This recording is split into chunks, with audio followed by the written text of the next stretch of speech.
好的，同学们，之前已经给大家详细讲解了 Mate 50 Pro 这款手机的外观以及手感。今天我们加快节奏，只说我最想跟大家分享的4个点：颜色、卫星通信、超空间压缩和影像。我们先说颜色啊，我去店里给大家挨个拍了一遍。之前有一种说法说黑色版本镜头上融合感会更强一些，我现场体验了一下，我觉得黑色系的 Mate 50 Pro 同样镜头会比较明显啊，哪怕镜组和镜头都是黑色，但哥4个依然就直勾勾的看着你啊。今年华为设计师也是甩开膀子跟大家摊牌了，别躲，看我。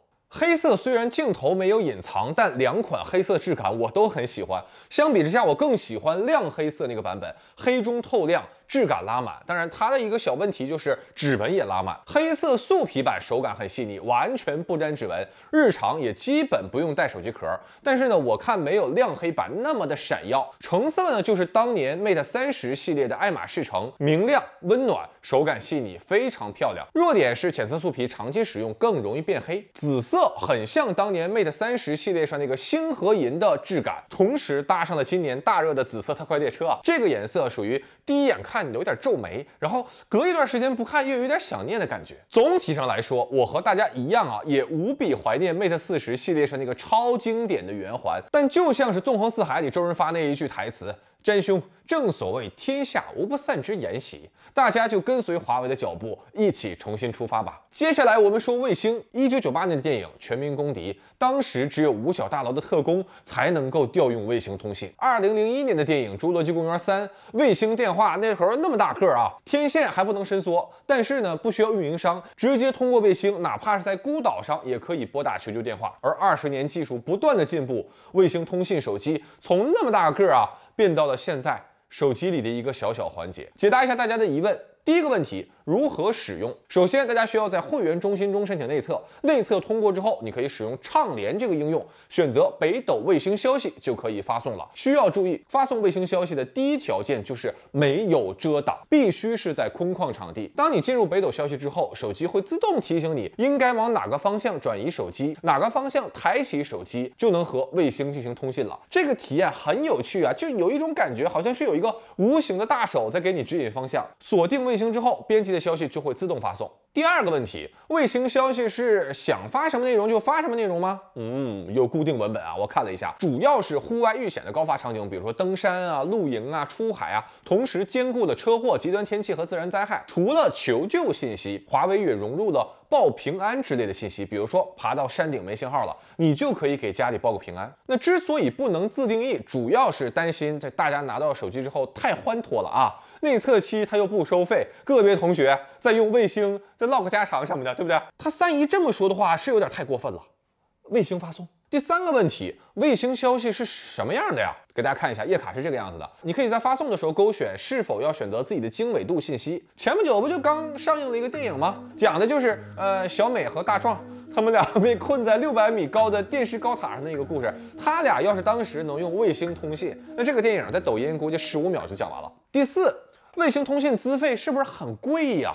目前华为和北斗也都没有给出一个明确的方案啊，因为大家都是第一次，也没有经验啊。你价格高了怕没人用，低了又怕人多了给那卫星玩坏了。内测期是免费的，每月每个用户有30条免费的额度。我的建议是，这个功能开通之后，你先试着发2条，对不对？你知道这个东西该怎么用，你别真给困在高塔的时候，你这功能不会用。第5个问题，只有华为用户能收到信息吗？对于非华为手机啊，会收到一条带有经纬度的短信，点开链接就可以自动跳转到高德地图了。当然，这个功能也是希望大家一辈子都没有机会使用啊，但真用上一次也是能挽救一辈子啊。接下来聊一聊我这次很喜欢的一个功能啊，空间压缩。大家日常有没有出现过这样的情况？就是一张图片，你可能2-3个月前保存过啊，然后之后中间拍了很多照片，然后之后你再想找这张图片就找不到了，所以你重新下载、重新保存。或者这种情况，就同事他们在微信啊或者钉钉啊给你发了一个文件啊，你保存了；另一个同事给你发了一份其实是同样的文件，你又保存了。类似的情况不断累积，手机里就会出现越来越多重复的文件。那华为空间压缩就是解决这个问题。大家看，我在视频文件夹里存储了一个华为上手视频，然后呢又在下载文件夹里存储了另一个华为上手视频，它们俩虽然同时出现在我的相册里，但是存储的路径完全不同。这个时候，我就可以通过空间压缩，就可以直接扫描到我手机里原来有2个相同的文件。这个时候，我只需要清理掉其中的一个，我是不是就可以节省出1半的空间？我现在点击手机管家，选择清理加速，看到了吗？它说可释放 1.56GB，1.56GB 是什么？就是我刚才的一个文件夹的大小，然后选择压缩。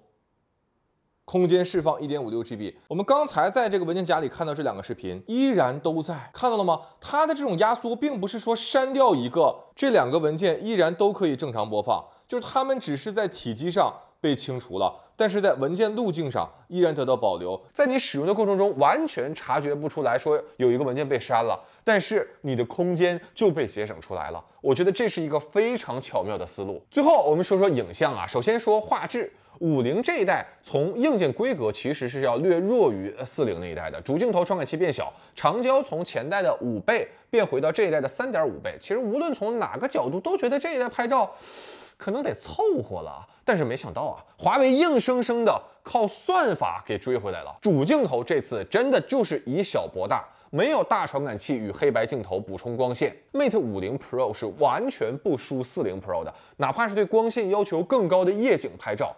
也能够强力反击。大家看这张白马低头吃草的照片啊，50画面细节非常丰富，而且其实要略胜一丢丢。路边电动车这2张，我如果放大画面左右，你看几乎相同。Mate 50 Pro 配备了一颗3.5倍的长焦镜头，前代呢是5倍。当然了，这个并不是说越长的它就是越好啊，每一个焦段都有自己擅长的领域。但当我同时使用2颗镜头拍摄10倍变焦的时候，总可以比一比谁更清楚了吧？大家看啊，当我把画面放大，逐渐放大的时候，你就会发现这一代的10倍放大，居然比40那一代要更清晰。真的就是通过计算摄影去推翻光学定律。不过那50颜色上整体我认为要偏冷啊，肉眼观察的话，我认为40的颜色会更准确一些。长焦上它的最大优势其实不是10倍拍得更远，而是华为通过一颗3.5倍镜头实现了从3.5到4到5到6到7到8到9到10这多个焦段的覆盖。也就是华为这1颗镜头可能就干了其他手机2颗镜头的这么工作。那么华为是如何靠这个3.5倍镜头实现这个功能的呢？其实也是多镜头协同。如果大家仔细观察，你会发现拍摄长焦照片的时候，如果我遮挡住主镜头，画面的颜色会瞬间变得奇奇怪怪的，说明在这个场景下，主镜头与长焦镜头它们2个在同时参与调色。而当我把焦段从 6.6 调整到 6.7 的时候，大家注意啊，取景框画面会有一个明显的画质提升。我推测应该就是6.7倍变焦之后，主镜头也参与到了画质改善当中，通过2枚镜头齐心协力，达到10倍光学变焦的体验。不过由于要调用双镜头，所以当你长时间这种10倍拍摄的时候，你会明显感觉到机身顶部这个位置会更热。以上就是 Mate 50 Pro 绝对的画质表现，但是我其实觉得画质并不是这次最重要的升级，因为其他环节的改变才是华为许多年以来用户所期待已久的。首先，拍照预览界面画面升级。此前华为的预览界面在所见即所得这方面做的并不好，很多时候预览界面是一个样，然后拍出来又是另外一个样，用户得靠猜啊。那这一代预览界面明显提升，高光不过曝，暗部有细节。第二，拍照合成速度提升了，从摁快门到样张输出中间的时间明显缩减，合成速度比前一代提升了1倍啊。第三，拍照可以捕捉光源亮度信息了，就如果你拍摄画面中出现了灯光、火光、日光这些部分，在屏幕上要比其他场景更加明亮。左侧是 Mate 40 Pro， 右侧是 Mate 50 Pro， 大家注意这个位置，能看到吗？有没有一个明显的感觉，就是右边要比左边更亮一点？如果大家没有很明显的发现，我现在把这张照片往下拖，大家看啊，你看到那个灯好像灭了一样，看到了吗？松手，看到了吗？这个灯好像有一个开关一样，松手。这是建立在其他的场景、颜色、光线、亮度都不变的情况下，这就是这一次华为 Mate 50 Pro 上全新增加的，就是照片它能够获取光线的亮度信息了。第四，水印重新设计，除了经典的文字水印，这次新增了照片底部白边的水印。这次还有2个相机的大招啊，一个是主镜头可变光圈，智能手机上出现了10级可变光圈啊，从最大 f1.4 到最小 f4。f1.4 大光圈有什么优势呢？刚才我们提到的夜景之所以能够拥有如此纯净的画质，大光圈功不可没。近距离拍摄，大光圈能带来更真实的虚化效果。华为也特意在大光圈模式中增加了真实的光圈模拟。我又找到这个命运之猴啊，几天没见，它变了。前几天我来的时候，他还骑了个熊啊，今天我来改成骑小象了。我也是才知道，原来商场的这个毛绒玩具每天还更换配搭呀。大家看啊，当我使用大光圈虚拟模式给这个小猴拍照的时候，虽然算法已经很出色了，但对于这个边缘的毛发还是会出现一刀切的情况。而纯光学拍照，脑瓜就清晰真实，这就是光学镜头它存在的优势。华为对人像模式也进行了提升啊，就是利用大光圈实现的虚化，可以更好的对人物边缘进行分割。实测人像模式升级真的非常的大，华为在算法中加入了对点光源、圆形光斑的模拟。大家可以看一下我后边的这个光源非常的柔美，而2张照片其实都没有开启美颜模式，但是右侧大家看50的它的肤质明显通透细腻。我官方宣布啊，这个更接近我的真实肤质啊。通过光学效果进行算法合成，大家看头发边缘的清晰度也是华为手机的一个新高度。那么大光圈这么棒，是不是所有照片都应该用大光圈模式去拍啊？我们为什么还要搞什么可变光圈啊？我说一个场景，相信很多同学拍摄美食的时候都会遇到过。这是一盘炒蘑菇，用大光圈拍摄照片的时候，不知道为什么前边也虚化，后边也虚化，就看着特别的晕。那我在这个场景下，如果把我的光圈调到 f4， 也就是最小档位，大家可以看一下，整盘菜瞬间清晰可见。所以光圈并不是越大越好，而是不同的大小去适应不同的场景。比如说夜景场景下，手机现在也可以通过调小光圈实现星芒的拍摄了。不过毕竟它是手机啊，虽然说能拍摄出星芒，但是画面细节呢还是要损失不少。Mate 50 Pro 上，华为结束了和徕卡的合作，转而开创了自己的色彩风格 Xmage。大家可以在拍照界面的右上角胶片按钮上选择你是想要鲜艳还是明快。